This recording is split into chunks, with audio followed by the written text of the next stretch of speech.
అందరికీ నమస్కారం అండి. ఈరోజు దోసకాయ చేసే విధానం చూద్దామండి. ఇవి దోసకాయ ముక్కలండి. సరిగ్గా 3 గ్లాసులు కొలిచి పెట్టుకున్నానండి.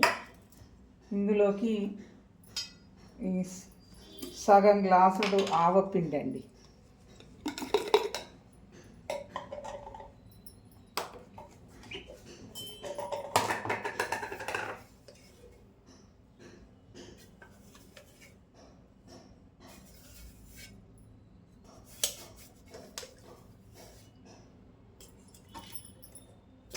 మూడు గ్లాసుల దోసకాయ ముక్కలకు సగం గ్లాసుడు ఆవపిండి అండి.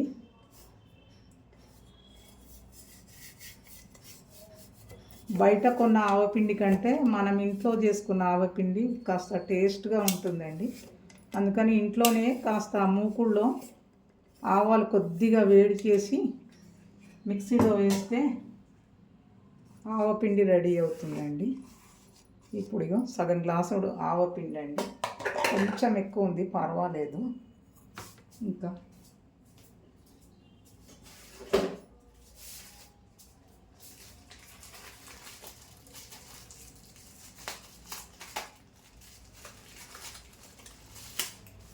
సగం గ్లాసుడు కారం అండి. కారం పోస్తున్నాను చూడండి. సగం గ్లాసుడు కారం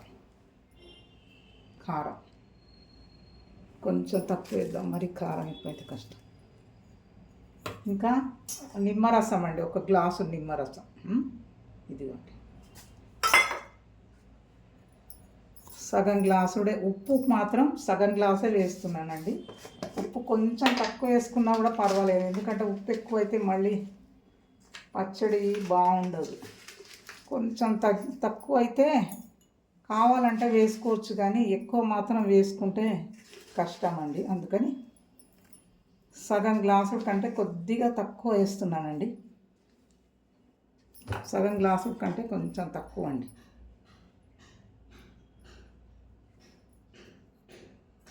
ఇవన్నీ మిశ్రమాన్ని చక్కగా కలుపుకొని కొద్దిగా నూనె వేస్తూ ఈ నిమ్మరసం కూడా ఇందులో పోసేస్తున్నానండి.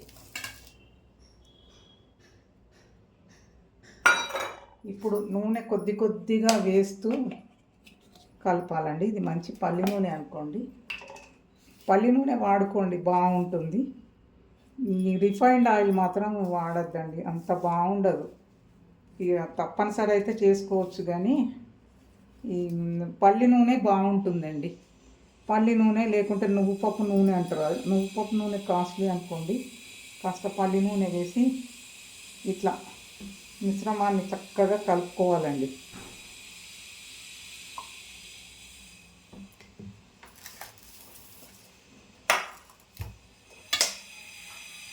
చక్కగా ఇట్లా కలపాలండి. కలిపి